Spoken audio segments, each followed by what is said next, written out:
ನಮಸ್ಕಾರ ವೀಕ್ಷಕರೇ, public times Kannada news ಚಾನೆಲ್ಗೆ ಸ್ವಾಗತ. ನಾನು ನಿಮ್ಮ ರೂಪೇಶ್ ಕೆಂಸಾಗ್ರ. ಮಾಗಡಿ ತಾಲೂಕಿನ ಹೊಸಪಾಳ್ಯ ಜನತಾ ಕಾಲೋನಿಯಲ್ಲಿ ಮೂಲಭೂತ ಸೌಕರ್ಯಗಳ ಕೊರತೆ, ಅಧಿಕಾರಿಗಳ ವಿರುದ್ಧ ಸಾರ್ವಜನಿಕರು ಆಕ್ರೋಶ. ಮಾಗಡಿ ತಾಲೂಕಿನ ಹೊಸಪಾಳ್ಯ ಜನತಾ ಕಾಲೋನಿಯಲ್ಲಿ ಕಳೆದ ಸುಮಾರು 60 ವರ್ಷಗಳಿಂದ ವಾಸಿಸುತ್ತಿರುವ ನಿವಾಸಿಗಳು ಮೂಲಭೂತ ಸೌಕರ್ಯಗಳ ಕೊರತೆ ಹಾಗೂ ಹಕ್ಕುಪತ್ರ ವಿತರಣೆ ಸಂಬಂಧ ಸಮರ್ಪಕ ದಾಖಲೆಗಳನ್ನು ನೀಡದೆ ನಿರ್ಲಕ್ಷ್ಯ ವಹಿಸುತ್ತಿರುವ ಅಧಿಕಾರಿಗಳ ವಿರುದ್ಧ ತೀವ್ರ ಆಕ್ರೋಶವನ್ನ ವ್ಯಕ್ತಪಡಿಸಿದ್ದಾರೆ. ಜನತಾ ಕಾಲೋನಿಯಲ್ಲಿ ರಸ್ತೆ, ಚರಂಡಿ, ಕುಡಿಯುವ ನೀರು, ಬೀದಿ ದೀಪ ಸೇರಿದಂತೆ ಅಗತ್ಯ ಮೂಲ ಸೌಕರ್ಯಗಳ ಕೊರತೆಯಿಂದ ನಿವಾಸಿಗಳು ಸಂಕಷ್ಟ ಅನುಭವಿಸುತ್ತಿದ್ದಾರೆ. ಹಲವು ಬಾರಿ ಸಂಬಂಧಪಟ್ಟ ಅಧಿಕಾರಿಗಳು ಹಾಗೂ ಜನಪ್ರತಿನಿಧಿಗಳಿಗೆ ಮನವಿ ಸಲ್ಲಿಸಿದರೂ ಯಾವುದೇ ಶಾಶ್ವತ ಪರಿಹಾರ ದೊರೆತಿಲ್ಲ ಎಂದು ಕುಮಾರ್ ಆರೋಪಿಸಿದ್ದಾರೆ.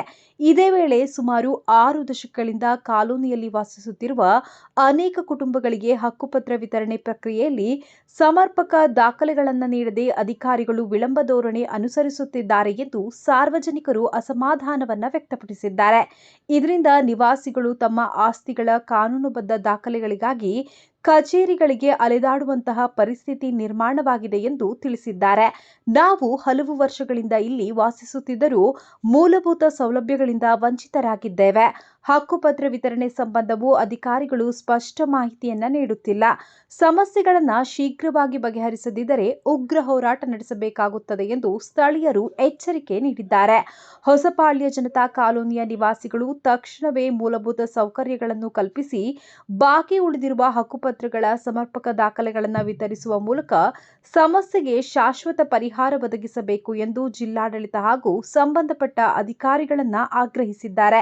ಈ ವೇಳೆಯಲ್ಲಿ ಕುಮಾರ್, ನರಸಿಂಹಮೂರ್ತಿ, ದೇವರಾಜ, ಸ್ವಾಮಿ, ನಾಗರಾಜು, ತಿಮ್ಮಯ್ಯ, ಹನುಮಂತಯ್ಯ, ವೆಂಕಟಾಚಲಯ್ಯ, ಸಿದ್ದಗಂಗಮ್ಮ, ಶಿವಮ್ಮ, ಚಿಕ್ಕಮ್ಮ, ಗಿರಿಯಮ್ಮ, ಭಾಗ್ಯಮ್ಮ ಸೇರಿದಂತೆ ಗ್ರಾಮಸ್ಥರು ಇದ್ದರು. 50 ವರ್ಷದಿಂದ ವಾಸ ಮಾಡ್ತಾ ಇದ್ದೀವಿ. ಹೊಸಪಾಳ್ಯ ಜನತಾ ಕಾಲೋನಿ ಅಂತ. ನಮ್ಮ ಸಮಸ್ಯೆ ಏನಂದರೆ 50 ವರ್ಷ ವಾಸ ಮಾಡೋರು ನಮಗೆ ಒಂದು ಮನೆಗೆ ಏನೇ ಒಂದು ಕೇಳೋಕೆ ಹೋದ್ರು ಒಂದು ಗೌರ್ಮೆಂಟ್ ಸೌಲಭ್ಯ ಇದೆ, ಮತ್ತು ಜಮೀನಿಗೆ ಏನಂದ್ರೂ ದಾಖಲಾತಿ ಇಲ್ಲ. ಪ್ರತಿಯೊಂದು 50 ಕುಟುಂಬ ಇದ್ದೀವಿ. 50 ಕುಟುಂಬ 50 ವರ್ಷ ಸುಮ್ಮನೆ ಮೂಗುರ ಥರ ವಾಸ ಮಾಡ್ತಾ ಇದ್ದೀವಿ. ಇದು ಮುಖ್ಯಮಂತ್ರಿ ಗಮನಕ್ಕೆ ತಲುಪಿ ನಮಗೆ ಎಲ್ಲರಿಗೂ ಒಂದು ದಾರಿ ಮಾಡಿಕೊಡ್ಲಿ ಅಂತ ನಾವು ಮುಖ್ಯಮಂತ್ರಿಗೆ ಬೇಳ್ತಾ ಇದ್ದೀವಿ ಸರ್. ನಾವು ಇದುವರೆಗಲ್ಲಿ ಎಲ್ಲ ಕೂಲಿ ಮಾಡ್ತಿದ್ದೆ, ದಿನ 100 ರೂಪಾಯಿ ಕೂಲಿ ಮಾಡೋ ಜನನೇ ಇರೋದು. ನಮ್ಮ ಹತ್ರ ಯಾವುದೇ ಥರ ಆಸ್ತಿ ಇಲ್ಲ. 20-21 ಗುಂಟೆ ಜಾಗ ಕೊಟ್ಟಿದ್ದಾರೆ, ಅದು ಕೂಡ ನಮ್ಮ ಹೆಸರು ಖಾತೆ ಮಾಡಿಕೊಟ್ಟಿಲ್ಲ. ನಾವು 94 ಕೊಟ್ಟದ್ದು, ನಮ್ಮ 93 ಉಳ್ಮೆ ಚೀಟಿ ನಮ್ಮ ಹೆಸರಿಗೆ ಬಂದಿದೆ, ಅದಕ್ಕೆ ಖಾತೆ ಮಾಡಿಕೊಡ್ತಿಲ್ಲ. ಈಗ ಒಂದು ಮೂಗ್ಬಟ್ಟಿಕ್ಕಕ್ಕೆ ಹೋದ್ರು ನಮಗೆ ಖಾತೆ ಕೇಳ್ತಿದ್ದಾರೆ, ಪಾಣಿ ಕೇಳ್ತಿದ್ದಾರೆ. ಬ್ಯಾಂಕಿಂದಲೇ ನಮ್ಮ ಒಡವೆ ನಾವು ಇಕ್ಕೋದಕ್ಕೆ ಹೋದ್ರು ಪಾಣಿ ಕೇಳ್ತಾ ಇದ್ದಾರೆ. ನಮ್ಗೆ ಯಾವುದೇ ಥರ ಬೇರೆ ಥರ ಜಮೀನಿಲ್ಲ. ಈ ಭೂಮಿ ಮೇಲೆ ನಾವು ಬದುಕಿರೋದು. ನಾವಾಯಿತು, ನಮ್ಮ ಅಪ್ಪ ಅಮ್ಮರಾಯಿತು, ನನ್ನ ಮಕ್ಕಳು ಕೂಡ ಇದೇ ಭೂಮಿಯಲ್ಲಿ ಬದುಕಿರೋದು. ನಾವು ಎಲ್ಲ ಸಹಕಾರ ಮಾಡಿದ್ರೆ ಇವಾಗ ಇರೋ ಸರ್ಕಾರದಲ್ಲಿ ನಮಗೆ ಕಾಂಗ್ರೆಸ್ ಸರ್ಕಾರದಲ್ಲಿ ನಮಗೆ ಉಳ್ಮೆ ಚೀಟಿ ಕೊಟ್ಟಿದ್ದಾರೆ. ಈಗ ಕಾಂಗ್ರೆಸ್ ಸರ್ಕಾರ ಇದೆ, ನಮಗೆಲ್ಲ ಜನಕ್ಕೆ, ಮರಿ ಜನಕ್ಕೆ ಫುಲ್ಲು ಅನುಕೂಲ ಆಗಲಿ ಅಂತ ನಾವು ಅವ್ರ ಹತ್ರ ಮಿನಿಸ್ಟ್ರಿಗೆ ಬೇಡ್ತಾ ಇದ್ದೀವಿ. ಅದರಿಂದ ಅವರೊಂದು ನಮ್ಗೆ ಸಹಾಯ ಮಾಡಿಕೊಡ್ಬೇಕು ಅಂತ ನಾವು ಮಿನಿಸ್ಟ್ರಿಗೆ ಸರ್. ಮೂಲ ಇದೆ ದೊಡ್ಡ ಹೊಸಪಾಳ್ಯದಲ್ಲಿ ಇದ್ದೆ ಸರ್. ನಾವು ಅಲ್ಲಿಂದ ಸ್ಥಳಾಂತರ ಮಾಡಿದ್ರು. ನಮಗೆ ಸೆಟ್ ಹಾಕೊಂಡಿದ್ರು. ಅಲ್ಲಿ ಜನರಲ್ಲು ನೀವು ಎಸ್ ಟಿ ಕಾಲೋನಿ ಅಂತ ನಮ್ಮ ಸಪ್ರೇಟ್ ಸ್ಥಳಾಂತರ ಮಾಡಿದ್ರು. ಸ್ಥಳಾಂತರ ಮಾಡಿದಾಗ ನಾವು ಈ ಮೂಲ ಇಲ್ಲೇ ಇದ್ದಿದ್ದು ಸರ್. ನಮಗೆ ಯಾವತ್ತೂ ನಮಗೆ ಏನು ನಮ್ಗೊಂದು ಸೌಲಭ್ಯ ಇಲ್ಲ ಸರ್. ಮನೆ ಹಕ್ಕುಪತ್ರ ಅಂತ ಹಿಡಿದು ನಮ್ಗೆ ಏನೂ ಬಂದಿಲ್ಲ ಸರ್. ನಮಗೆ ಇದೊಂದು ನಾವು ಬೇಳ್ಕೊಳ್ಳೋದು ಏನಂತಂದರೆ ಮುಖ್ಯಮಂತ್ರಿಯವ್ರಿಗೆ, ನಮಗೆ ಹರಿಜನಕ್ಕೆ ನಮ್ಗೆ ಏನೋ ಇವತ್ತು ನಮ್ಗೆ ಏನೋ ಗೊತ್ತಾಗಲ್ಲ ಸರ್. ನಮಗೆ ಇವಾಗ ಇಷ್ಟು ಬಂದಿದ್ದಾರೆ, ಏನೋ ಒಂದು ಕೇಳೋಕೋರು ನಮಗೆ ಒಂದು ಮನೆ ಒಂದು ಲೋನ್ ಕೇಳೋಕೋಲಿ ಪೇಪರ್ ತಗೊಂಬ ಮಾತ್ರ ಏನಂದು ಏನಿಲ್ಲ ಸರ್. ಕಂದಾಯ ಕಟ್ಸ್ಕೊತಾರೆ, ಊರಿಗೆ ನೀರು ಕೊಡ್ತಾವ್ರೆ, ಕರೆಂಟ್ ಕೊಟ್ಟವ್ರೆ ಸರ್, ಅಷ್ಟೇ. ಮೂಲಭೂತ ಸೌಕರ್ಯ ನಮ್ಗೆ ಏನಂದು ತಲುಪಿಲ್ಲ ಸರ್. ನಮಗೆ ಕಂದಾಯ ಅಧಿಕಾರಿಗೂ ಮನವಿ ಕೊಟ್ಟಿದ್ದೀವಿ. ಮೊನ್ನೆ ಸರ್ವೆ ಮಾಡ್ಕೊಂಡು ಹೋದ್ರು. ಮತ್ತು ಅದು ಕಂದಾಯ ಚಿಪ್ಪು ಅಂತ ಎಲ್ಲರೂ 500-700 ರೂಪಾಯಿ ಇದು ಕೊಟ್ಟಿದ್ದೀವಿ. ನಮ್ಗೆ ಅದು ಏನು ನಮ್ಗೆ ಸ್ಲಿಪ್ಪು ಕೂಡ ಕೊಟ್ಟಿಲ್ಲ ಕಂದಾಯ ಅಧಿಕಾರಿಗಳು. ಮತ್ತು ನಾವು 94ರಲ್ಲಿ ನಾವು ಜಮೀನಿಗೆ ನಾವು ದುಡ್ಡು ಕಟ್ಟಿದ್ದು, ಅದು 94ರಲ್ಲಿ ಕೊಟ್ಟಿದ್ದಾರೆ, ಕಂದಾಯ ಅಧಿಕಾರಿಗಳು ಕೊಟ್ಟಿದ್ದಾರೆ. ಇವಾಗ ಮೊನ್ನೆ ಉಪಗ್ರಾಮ ಮಾಡ್ತೀನಿ ಅಂದ್ಬಿಟ್ಟು ತಗೊಂಡೋಗಿ ಕೊಟ್ಟಿದ್ದಾರೆ. ಇವತ್ತು ನಮ್ಗೆ ಏನೋ ನಮ್ಗೆ ಕಲಿಸಿಲ್ಲ. ನಮಗೆ ಅದು ದಯವಿಟ್ಟು ನಮ್ಗೆ ನಮ್ಗೆ ಇನ್ನೂ ನಾವು ಹೋಗೋಕ್ಕೆ ಶಕ್ತಿ ಇಲ್ಲ ಸರ್. ಎಲ್ಲೂ ನಾವು ಏನು ದೊಡ್ಡ ವ್ಯಕ್ತಿಗೆ ಹೋಗೋಕ್ಕೆ ನಾವು ಕೇಸಾರ್ದ ಶಕ್ತಿಗಳಿಲ್ಲ ನಮ್ಮಲ್ಲಿ. ಈಗ ನಾವು ಕೇಳ್ಕೊಂಡು ಇಷ್ಟೆಲ್ಲ ಬಡವ ಕುಟುಂಬ, ಯಾರು ಶ್ರೀಮಂತ ಯಾರಿಲ್ಲ ಸ್ವಾಮಿ. ಯಾರು ಒಬ್ಬರು ಗೌರ್ಮೆಂಟ್ ಕೆಲಸ ಇದೆ ಬಿಡಿನಾಗ ಏನೂ ಇಲ್ಲ. ಯಾವುದಾದ್ರು ಫ್ಯಾಕ್ಟ್ರಿ ಹೋದ್ರೆ ನಮ್ಮ ಹತ್ರ ಯಾವ ಫ್ಯಾಕ್ಟ್ರಿಗಳು ಇಲ್ಲ. ನಿತ್ಯ ಬೆಳಿಗ್ಗೆ ನಾವು ಕೂಲಿ ಮಾಡಬೇಕು, ಜೀವನ ಮಾಡ್ಬೇಕು ಸ್ವಾಮಿ. ಅಷ್ಟು ಬಿಟ್ಟು ನಮ್ಮ ಹತ್ರ ಬೇರೆ ಏನಿಲ್ಲ ನಮ್ಮ ಹತ್ರ. ಬೇಕಾದ್ರೆ ಪ್ರತಿಯೊಂದು ನೋಡ್ಕೊಂಬಂದ್ಬಿಡಿ ಮನೆಯಲ್ಲಿ ಯಾರ ತಾವು ಏನಿಲ್ಲ ಸ್ವಾಮಿ. ನಾವು ಕೇಳ್ಕೊಳ್ಳೋದು ಎಷ್ಟು ಅಂದರೆ ಕಾಂಗ್ರೆಸ್ ಸರ್ಕಾರದಲ್ಲಿ ನಮಗೆ ಹಕ್ಕುಪತ್ರ ಕೊಟ್ಟಿದ್ದಾರೆ. ಇದೇ ಕಾಂಗ್ರೆಸ್ ಸರ್ಕಾರ ಇದೆ ನಮಗೆ, ಅದೊಂದು ನಮ್ಗೆ ಅನುಕೂಲ ಸರ್. 94 ಕೊಟ್ಟರಮ್ಮ ಪೇಪರ್, ಅದು 94ರಲ್ಲಿ ನಮಗೆ ಉಳ್ಮೆ ಚೀಟಿ ಕೊಟ್ಟರು ಸರ್. 94ರಿಂದ ಇದುವರೆಗೂ ಸರ್ ನಮಗೆ ನಮ್ಮ ಹೆಸರಿಗೆ ಪಾಣಿ ಇಲ್ಲ, ಏನಿಲ್ಲ. ಇದು ಸರ್ಕಾರ ಗೋಮಾಳ ಜಮೀನು ಅಂತ ಅಲ್ಲ ನೋಡಿ, ಸರ್ಕಾರ ಗೋಮಾಳ ಜಮೀನು ಅಂತ ಬರೀ ಇಷ್ಟೇ ಜಮೀನು ನಮಗೆ ಕೊಟ್ಟಿರೋದು. 20 ಕುಂಟೆ ಜಮೀನು ಕೊಟ್ಟಿದ್ದಾರೆ ನಮಗೆ, ಅದು ಕೂಡ ನಮ್ಮ ಹೆಸರು ಖಾತೆ ಇಲ್ಲ. ಎಲ್ಲಾರ್ಗೂ ಅಷ್ಟೇ ಕೊಟ್ಟಿರೋದು ಸ್ವಾಮಿ. 20 ಕುಂಟೆ 18 ಕುಂಟೆ ಈ ಊರು ಗ್ರಾಮಕ್ಕೆ ಸುಮಾರು ಒಂದು 6 ಮನೆಗೆಲ್ಲ ಮಿಕ್ತರ್ಗೆ ಎಲ್ಲಾರು ಕೊಟ್ಟಿದ್ದಾರೆ ಸ್ವಾಮಿ. ಸುಮಾರು ಎಷ್ಟು ಕುಟುಂಬ ಇದೆ ಸರ್ ಇಲ್ಲಿ? ಸುಮಾರು ಎಷ್ಟು ಕುಟುಂಬ ಇದೆ ಸರ್? ಟೋಟಲ್ 50 ಕುಟುಂಬ ಇದೆ ಸರ್ ಇಲ್ಲಿ. 50, 60, 50 ಇವಾಗೆಲ್ಲ ಮನೆಗಳು ಮಕ್ಕಳು ಹಿಂಗೆ ಹೆಚ್ಕೊಂಡವ್ರೆ. ಒಂದು 60 ಕುಟುಂಬ ಇರ್ಬೋದು, 50 ಕುಟುಂಬ ಇದೆ ಸ್ವಾಮಿ.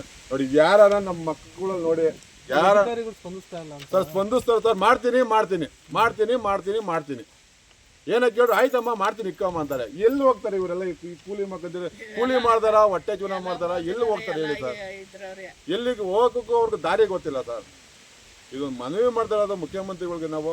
ಇದನ್ನ ನಮ್ಮ ಹರಿಜನಕ್ಕೆ ಇಷ್ಟೇ ನಮ್ಮ ಆಸ್ತಿ ಇರೋದು. ನಮಗೆ ಬೇಕಾದ್ರೆ ನಮ್ಮ ಬ್ಯಾಕ್ಗ್ರೌಂಡ್ ಚೆಕ್ ಮಾಡಿಬೇಕಾದ್ರೆ ಇಷ್ಟು ಬಿಟ್ಟು ನಮ್ಗೆ ಯಾವ ಆಸ್ತಿನೂ ಇಲ್ಲ. ಇದನ್ನ ಯಾವುದೇ ಥರ ನಮಗೆ ಮೋಸ ಮಾಡ್ಬಿಟ್ಟು ನಮಗೆ ಪಾಣಿ ಕುಣಿಸ್ಕೊಡ್ಬೇಕು ನಮಗೆ ಅಂತ ಅವ್ರು ಮುಖ್ಯಮಂತ್ರಿ ಕೇಳ್ಕೊಡ್ತಾ ಇದ್ದೀವಿ. ಕುಮಾರ್ ಅಂತ ಸರ್, ಜನತಾ ಕಾಲೋನಿ ಕುಮಾರ್ ಅವರೇ. ಯಾರೇ ಕೇಳ್ಕೊಂಡು ನೋಡಿ, ನಮ್ಮ ಮಕ್ಕಳು ನೋಡಿ ಎಷ್ಟು ಜನ ಮಕ್ಕಳು ಇದೆ. ಅಲ್ಲಿ ದಾರಿ ಹೋಗಿದೆ ಸರ್. ಅಲ್ಲಿಗೆ ಅವ್ರ ಪಕ್ಕ ಲೋನ್ ಕೊಟ್ರೆ ಅವ್ರಿಗೆ ತೆರವು ಮಾಡ್ಕೊಡ್ತಾರೆ. ದಾರಿ ಕೊಟ್ರೆ ಅವ್ರಿಗೆ ಪಕ್ಕ ಲೋನ್ ಕೊಟ್ರೆ ದಾರಿ ಮಾಡ್ಕೊಡ್ತಾರೆ. ಅವ್ರಿಗೆ ಮನೆ ಇಲ್ಲ, ಅವ್ರಿಗೆ ಮುತ್ತಿ ಅವ್ರಿಗೆ ಲೋನ್ ಕೊಟ್ರೆ ದಾರಿ ಮಾಡ್ಕೊಡ್ತಾರೆ. ಅದು ಕೂಡ ಮಾಡ್ಕೊಟ್ಟಿಲ್ಲ ಅವ್ರಿಗೆ. ಮುತ್ತಿ ಇಬ್ಬರೇ ಇರೋದು. ಬೇಕಾದ್ರೆ ವಿಡಿಯೋ ಮಾಡಿ ತೋರಿಸ್ತೀನಿ. ಬೇಕಾದ್ರೆ ಅದೂ ಎಲ್ಲರಿಗೂ ಈ ಥರ ಅನನುಕೂಲ. ಮಾಡ್ತೀನಿ ಏನೂ ನಮ್ಗೆ ಸೌಲಭ್ಯ ಇಲ್ಲ ಸರ್. ನಮಗೆ ಇವಾಗ ನಮ್ಮ ST ಕಾಲೋನಿಗೆ ಸೌಲಭ್ಯ ನಾವು ಯಾರಿಗೆ ಕೇಳ್ಬೇಕು ಸರ್? ನಾವು ಅಧಿಕಾರಿಗಳು ಮಾಡ್ತೀನಿ ಅಷ್ಟೇ. ಇದೊಂದು ರೋಡ್ ಹಾಕೊಟ್ಟಿದ್ದಾರೆ, ಒಂದು ಸ್ಟ್ರೀಟ್ ಲೈಟ್ ಹಾಕೊಟ್ಟಿದ್ದಾರೆ, ಕುಡಿಯಕ್ಕೆ ನೀರು ಬಿಡ್ತಾರೆ ಅಷ್ಟೇ. ಅದು ಬಿಟ್ಟು ಬೇರೆ ಸೌಲಭ್ಯ ಏನು ಸರ್? ಹಿಂಗಾಗಿದೆ ಸಮಯ. ದಯವಿಟ್ಟು